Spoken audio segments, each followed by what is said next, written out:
Assalamualaikum warahmatullahi wabarakatuh. Perkenalkan, nama saya Sabella Pramesti. Saya dari kelas 11 Duta.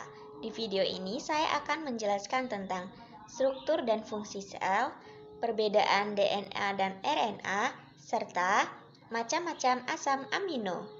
Sel adalah satuan unit yang paling kecil yang merupakan dasar penyusun bagian-bagian tubuh. Dan sel merupakan komponen yang paling sederhana dalam sistem organisasi kehidupan. Sel dapat digolongkan ke dalam dua macam, yaitu sel prokariotik dan sel eukariotik. Sel prokariotik adalah sel yang tidak memiliki membran inti sel, sedangkan sel eukariotik adalah sel yang memiliki membran inti sel. Lalu, apakah yang menjadi syarat suatu struktur sebagai sebuah sel? Nah, jadi syarat suatu struktur disebut sebagai sebuah sel adalah apabila memiliki tiga bagian utama, yaitu membran sel, inti sel atau nukleus, dan sitoplasma. Lalu, apa saja struktur dan fungsi bagian sel? Jadi, struktur dan fungsi bagian sel yaitu 1. Membran sel.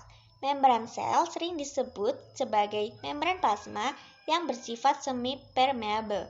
Artinya, membran sel hanya dapat dilewati oleh zat tertentu, tetapi tidak dapat dilewati oleh zat lainnya. Serta, membran sel berfungsi sebagai pelindung sel dan sebagai tempat keluar masuknya zat dari dan ke dalam sel. Dan pada sel tumbuhan terdapat dinding sel yang berfungsi untuk memperkokoh sel, mencegah agar sel tidak pecah, dan sebagai tempat berpindahnya air dan mineral. 2. Inti sel atau nukleus. Nukleus biasanya berbentuk bulat atau oval yang berada di tengah-tengah sel, dan nukleus berfungsi sebagai pusat pengatur kegiatan sel. 3. Retikulum endoplasma. Retikulum endoplasma yaitu struktur benang-benang yang bermuara di inti sel, serta retikulum endoplasma berfungsi untuk menyusun dan menyalurkan zat-zat ke dalam sel. 4. Ribosom. Ribosom berbentuk butiran-butiran bulat yang melekat sepanjang retikulum endoplasma, dan ribosom berfungsi sebagai tempat untuk sintetis protein. 5. Badan Golgi. Badan Golgi merupakan kumpulan ruang, gelombang kecil, dan kantong kecil yang bertumpuk-tumpuk. Jika pada sel tumbuhan, disebut diktiosom. Badan Golgi berfungsi sebagai alat pengeluaran atau sekresi protein dan lendir yang biasa disebut sebagai organel sekresi. 6. Mitokondria. Mitokondria memiliki membran dalam dan luar yang berbentuk seperti cerutu dan berkeluk-keluk atau krista. Mitokondria berfungsi sebagai penghasil energi yang diberi julukan the powerhouse. 7. Lisosom.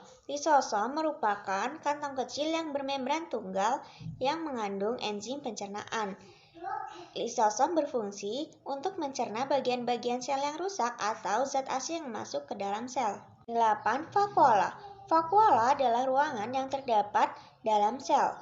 Vakuola pada tumbuhan berukuran besar, sedangkan vakuola pada hewan berukuran kecil, serta vakuola pada tumbuhan berfungsi untuk menyimpan makanan, sedangkan vakuola pada hewan berfungsi untuk proses endositosis dan exositosis. 9. Plastida. Plastida merupakan badan bermembran rangkap yang mengandung membran tertentu. Ada 3 jenis plastida yaitu leukoplast, kloroplast, dan kromoplas. Leukoplast adalah plastida berwarna putih yang berfungsi sebagai penyimpanan makanan.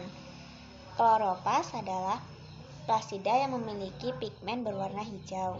Dan kromoplas yaitu plastida yang memiliki pigmen seperti karotin atau kuning, vicodanin atau biru, vicosantin atau kuning, dan vicoerythrin atau merah. 10. Sentrosom. Sentrosom adalah struktur berbentuk bintang. Sentrosom berfungsi dalam pembelahan sel mitosis maupun metosis.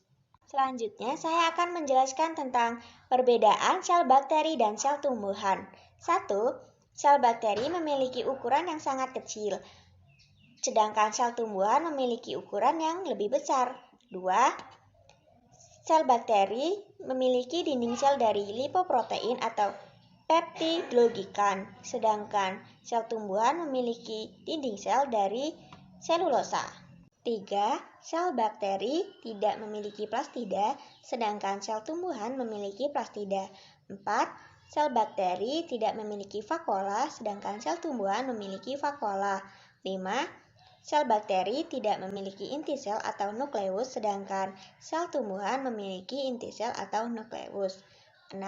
Sel bakteri tidak memiliki mitokondria, sedangkan sel tumbuhan memiliki mitokondria.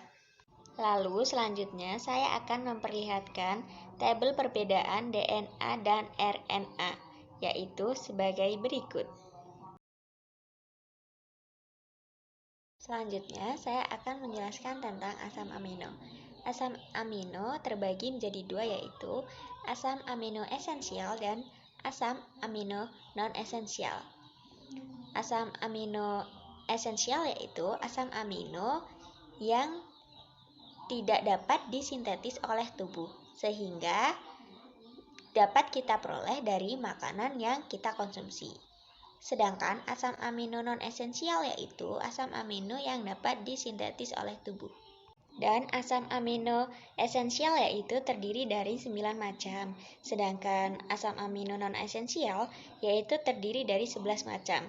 Berikut saya perlihatkan mana yang termasuk asam amino esensial dan mana yang termasuk asam amino non-esensial. Sekian penjelasan tentang struktur dan fungsi sel, perbedaan DNA dan RNA, serta macam-macam asam amino dari saya. Apabila ada salah kata atau penjelasan saya yang kurang tepat, saya mohon maaf. Saya akhiri, wassalamualaikum warahmatullahi wabarakatuh. Terima kasih.